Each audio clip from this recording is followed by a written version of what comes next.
Friends, fans, fellow fantasy footballers, welcome back to another episode of the Rico Suave Fantasy Football League podcast. This is week 4, season 4, year 5. I'm your host, Dan. Tommy. And your Commissioner John. And Tommy, let's get right into those scores. We're going to recap week 3 because we did miss a week last week. We were kidnapped by Nazrad and Kirat. Good friends of ours. We were able to do what they told us to do, and they let us go, thankfully. Some of us had to do worse things than others. Well, that's what happens when you're a personality and not an analyst. Apparently personalities are designated blowjob givers, but It's what it is. whatever. Definitions are definitions, I I guess. set the wires and bombs. Yeah, well. Scores. Scores Week 3 was a bad week. for everyone. Yeah. Not for the Marauders. They got a win somehow. Somehow dog shit too. So bad. I'll stick to it. They beat me. But they're dog shit. What's They that score suck. looking like? 116.34 to 93.88. Oof, bad Yeah, beat. yeah, it's just a bad university week, and just when you're putting up 116, you can't be proud about that win. No. Next up, we got Dingleberry's pulling out a win over Craven Moorhead. Yep. 136.54 to 116.18. Good team win. We've been Now okay that's for what a us. real win looks like. Yep. Yeah. Team win. Me and my JJ sadly beat up the Sierra boys that week. 162.72 to 137.34. I mean, 137 is an okay score. A lot Yeah. better than the Marauders did, but Yeah. can't compete with 167. Fuck that game. No, Yeah. I found out this week. Yeah. Next up, we got the Wizzies versus Wilson and Sons. Wilson and Sons pulled the dub out there, 134.62 to 114.12. Nice. All I right. think I had a stroke right there. Yeah. There's the Wizzies for you. Thank God they lost. Yeah. Wilson and Sons is a good team. I've been saying it since the draft. I really like them, and unfortunately they beat us this last week. But we'll get to that We'll later. get there. Yeah. Then next up, we got the ever so dreadful Campers losing to the agency. Shocker. Blind squirrels find nuts every once in a while. Whatever the saying is. Yeah. I don't know. I feel bad. For both teams there because that Yeah. was just not fun to watch. Yeah. A total beatdown. Yeah. 171.54 to 113.5. Beatdown. I think Will found a few more nuts than just one. I don't think he just found one. I think he found a couple. It's the only time all season that's gonna happen. Yeah. We got all those right. Yeah. No, we picked Yeah, I those think correctly. so. Yeah. Those were, just the easiest picks. Yeah. 5 for 5. Yeah. Next week. Next week, week 4. Another university loss. That one hurts. After going 2-0, Yeah. he's back down to where we all are sitting. right Yeah, now, back basically. down on earth. Probably in the Marianas Trench right now. Down in the dumps. A little below everybody else in Yeah. terms of morale. 97.54 to 124 there. Whatever. And that was against. The Wizzies or some dog shit team like that. We hate the Wizards here on this podcast. We hate them. Yeah, you know. I can't wait. I'm praying on their downfall. Who's playing them this week? We'll get to that. We'll get to it. Next up, we got a close one. Lasted until Monday Night Football. We got Craven Moorhead versus me and my JJ. Beautiful game. I mean, unbelievable, actually. And I was thrilled to be watching that in my room and watching Eckler put up points. And I said, hey, Keenan Allen doesn't need them. Let's share the ball to Eckler today. Wow. Yeah. Very selfless. Yeah. You're Seeing welcome. Eckler's little legs running through the pockets and the holes and squirting out of the line, it was great. I really enjoy watching him. It's a shame that he's not a Dingleberry. Yeah. I love watching dudes pound holes and making people squirt. Yep. Don't know about the squirt part. He said it. I did. Yeah, you're right. Next up, we got the Marauders versus the Agency. This probably would have been the game of the week, I would think, if we were there for like. Yeah, if we made the podcast. But we were captured. Yeah. Don't remind me. Marauders lost, obviously. What else did you expect?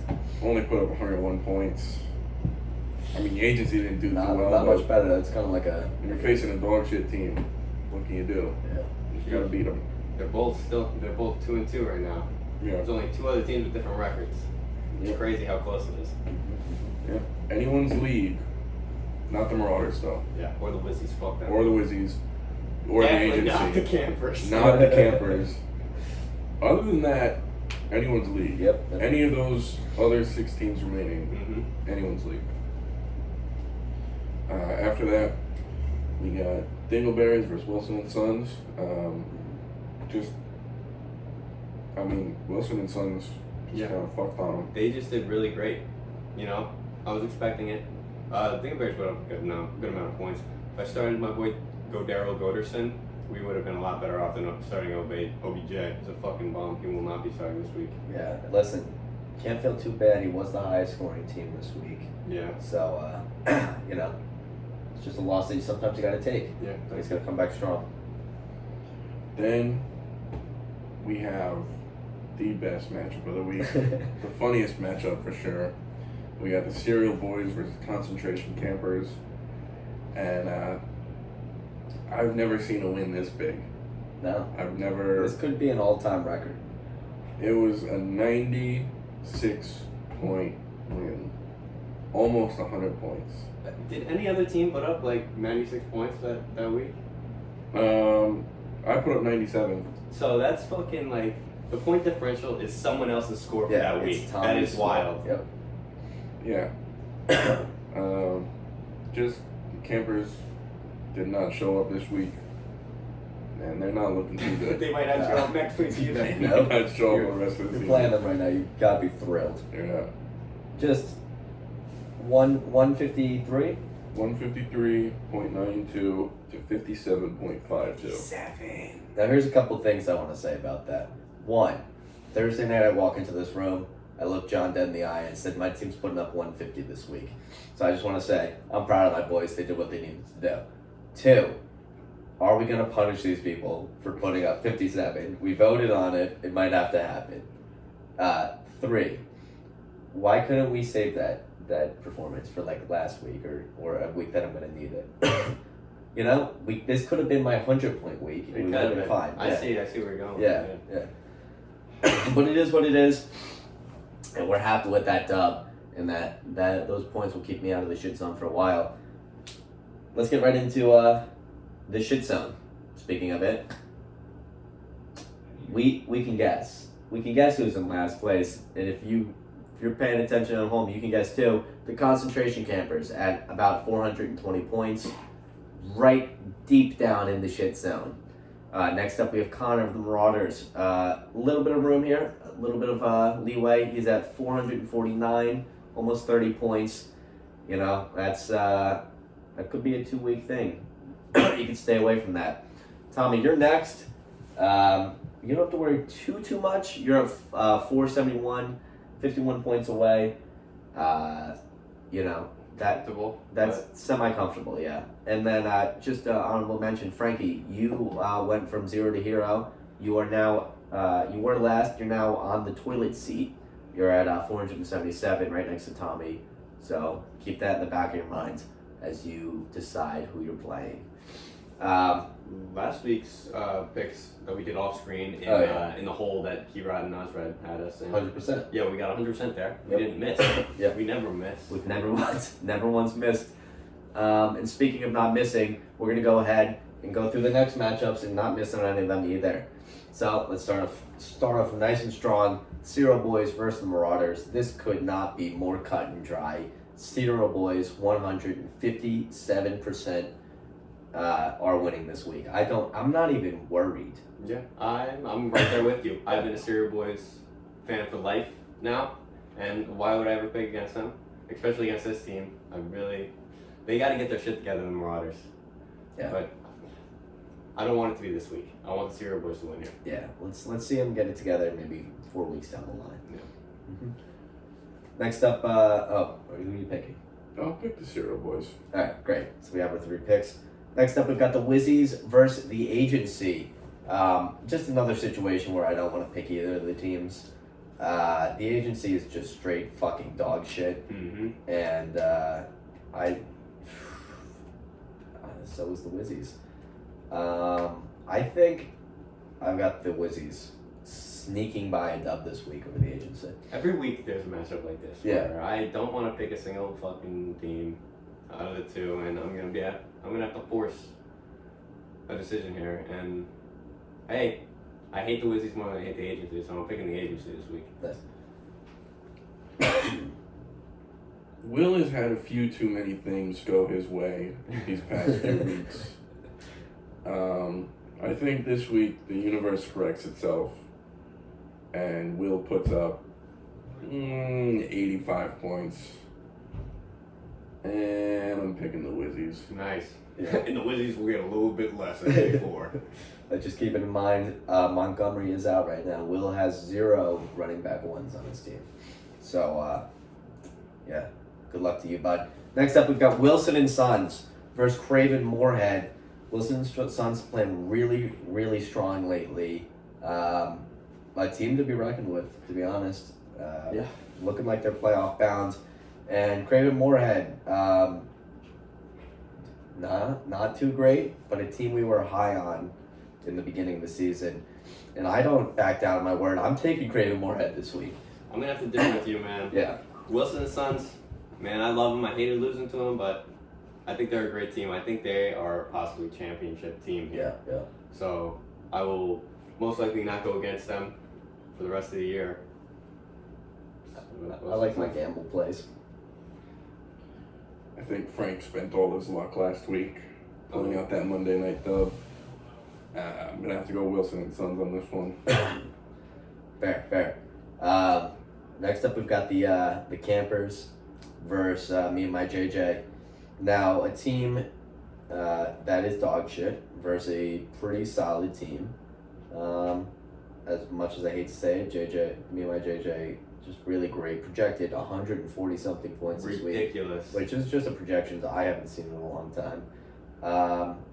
The obvious answer would probably have to be me and my JJ, and I can't even make a gamble play here like I wanted to with the Campers because that team is so bad. Yeah. So if you look at the lines on any sports book, you would see that me and my JJ will be giving 37.5 points this week.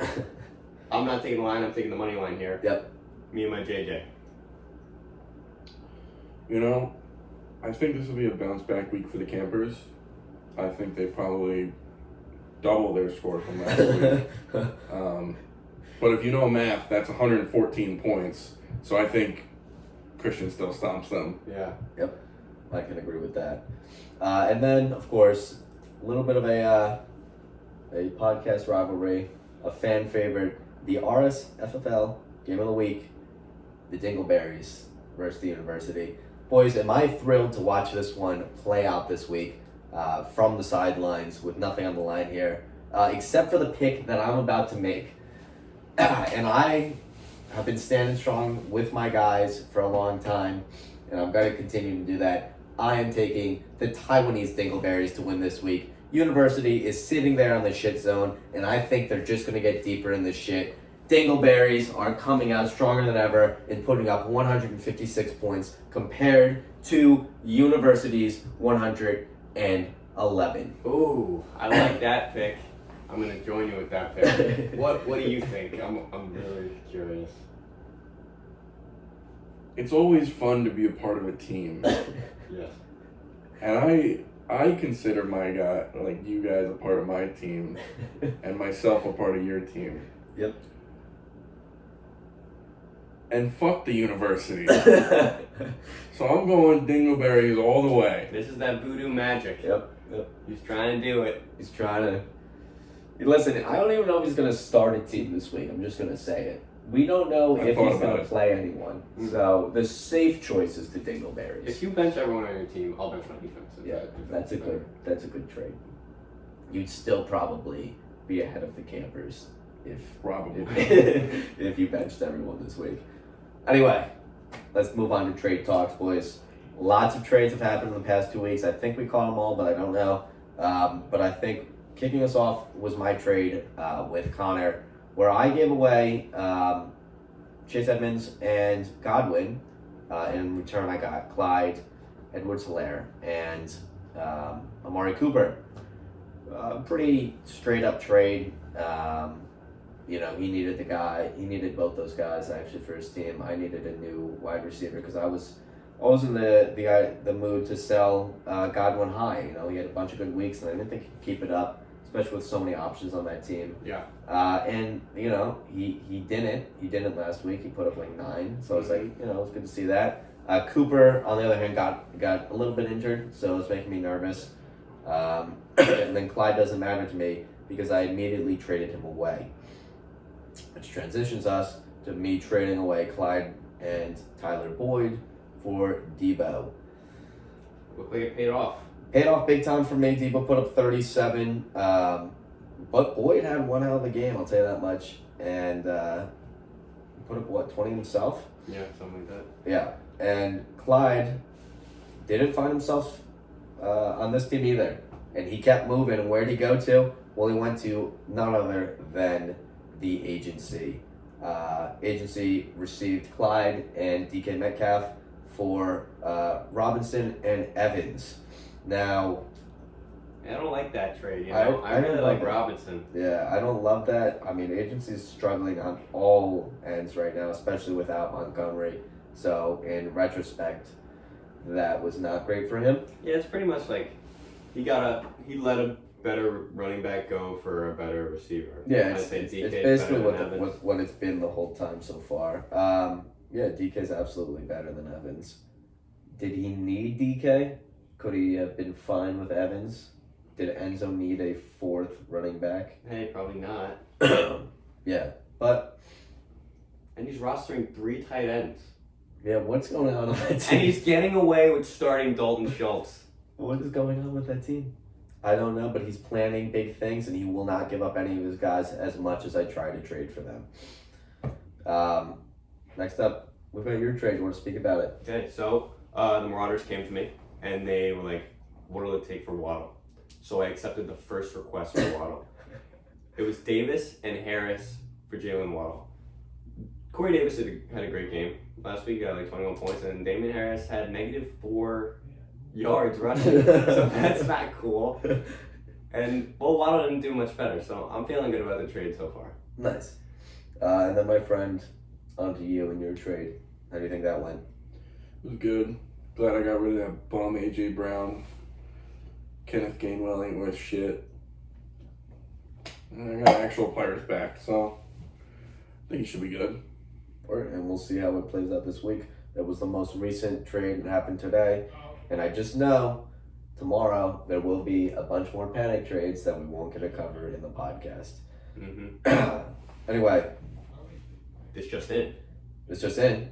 Me and my JJ picks up Jake Funk, the backup running back to the backup running back of the Los Angeles Rams. Wow. It's a big move. Yeah, I mean, that could make a difference.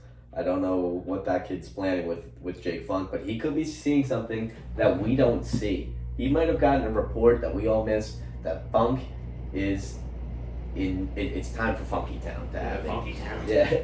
I like Funk. I like the name. Yeah, it's a great He's name. a white running back, so who knows? The best running back in football is CMC. So You're right. This guy was a big CMC fan too. Anyway, we don't know what that means yet. That was just a breaking news story. But everyone's favorite time of the week. It's the decision time of the week, where we decide who gets player of the week and worst managerial decision. Now, player of the week was cut and dry Austin Eckler. Yeah.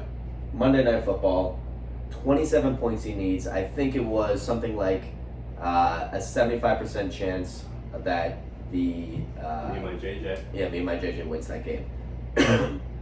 Eckler comes out. He does exactly what's needed, 27 points, and in garbage time puts up about a 20-yard run to secure that and said, I can fumble the ball right now and you don't have to worry. 29 total, right? We ended with 29? I mean, that's huge, and that won the game for the kid. Yep. Yeah. Definitely agree with that pick. Yeah. And moving on to the worst matchup decision. Now, Conan, I was going to go to you because you had a gamble play that could have won you the week, and that was starting Devonta Smith over Cole Beasley. What's the play there? Yeah, Cole Beasley. Cole He Beasley. was getting a lot of targets. I don't know what Josh Allen did to him, or what Cole Beasley did to Josh Allen's wife. Yeah. That made him change his tune. Did he drop Cole Beasley this week? I think he I might. think he is still a marauder. I'm not Oh, is sure. it? Okay. We might need to pull that up to see. He's really upset with that man right now. So I don't want to come in between those two. But yeah, shitty decision. I mean, you had a toss of a coin there on who to start, and you made the wrong choice, and it cost you a game. An honorable mention, I'd say, for a worst managerial decision would be what you said earlier. Concentration campers rostering a team. Yeah, Yeah. yeah. It would have been less embarrassing if they benched everyone. Yeah. Also, Gaskin playing. Yikes. That's the running back too on that team. That hurts. Poverty. Yeah. Question of the week, boys. Everyone's favorite segment.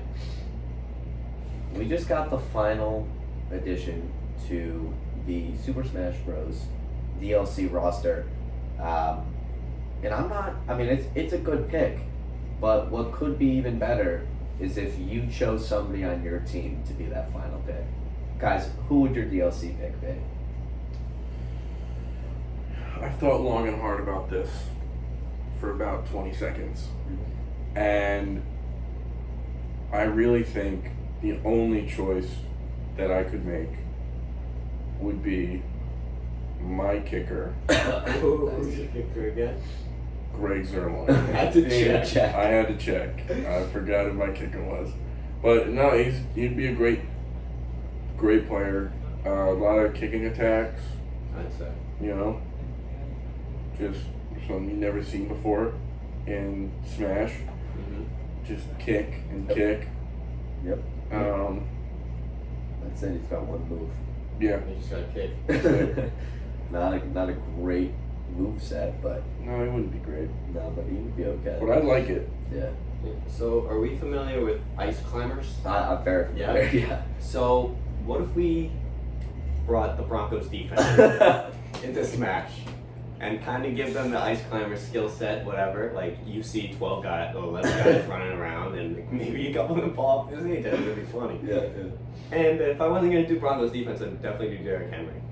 Because, I don't know, maybe he could do like an attack where he runs as fast as he can and knocks Donkey Kong over, or like his stiff arm.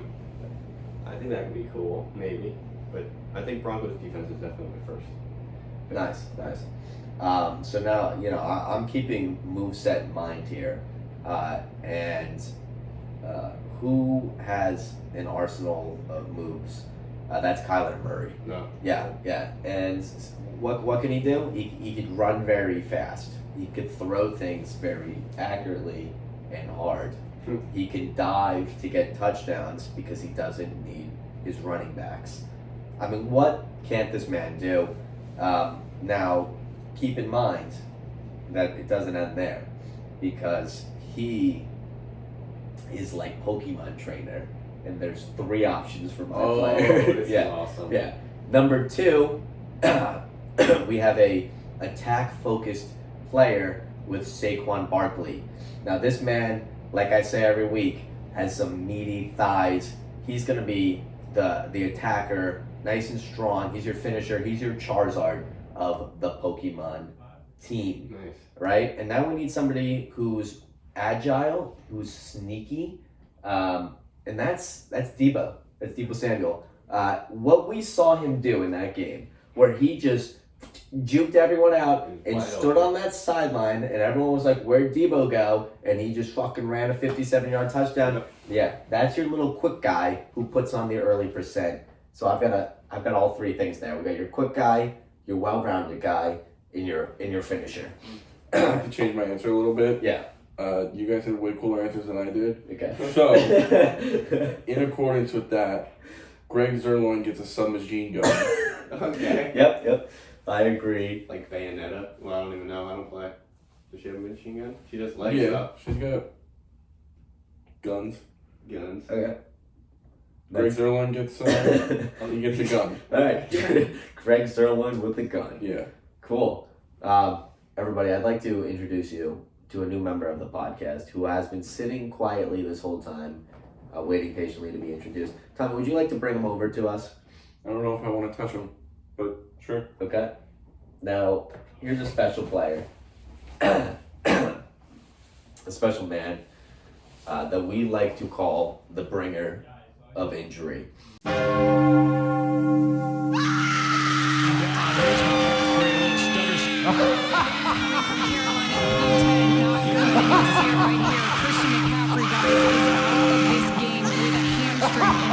Montgomery is hurt. He's grabbing his leg. Hate to see this. He's playing so well today, David Montgomery. 23 carries, 106 yards rushing.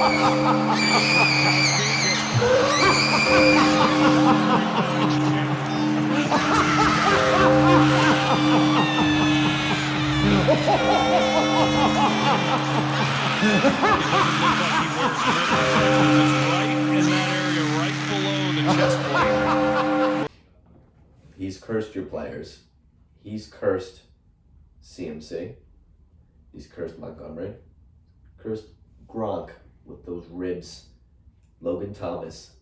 He's coming for all of your players. Michael Gallup, even. He's an angry man, and you should be afraid. I hear Julio Jones is next. Julio's coming. He whispers Julio when we're sleeping. Najee Harris. Yeah. He's yelling. Be warned. Put him back, man. Get him away from us.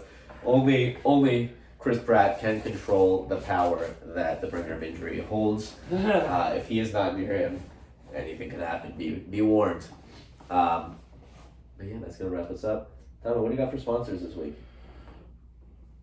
Today's a special week. Yep. I gotta get something. You got it? Okay, this is odd, but Yeah, it's gonna be cool. I've never seen this before. Maybe he needs time to think. Yeah. You might have not prepared sponsors this week. Oh my gosh, it's huge. Look at this. It's coming. Oh. I am the sponsor of this week's podcast. Wow. I know who I'm robbing. All right, well, I'll take that since I run the podcast. Yep, you're welcome for that. Anyway, friends, fans, fellow fantasy footballers, thank you for joining us for Week 4, Season 4, Year 5 of the Rico Suave Fantasy Football League podcast. I've been Dan, that's Tommy, and Commissioner John, and we'll see you all next week for the Rico Suave Late Night Show. Be ready, folks.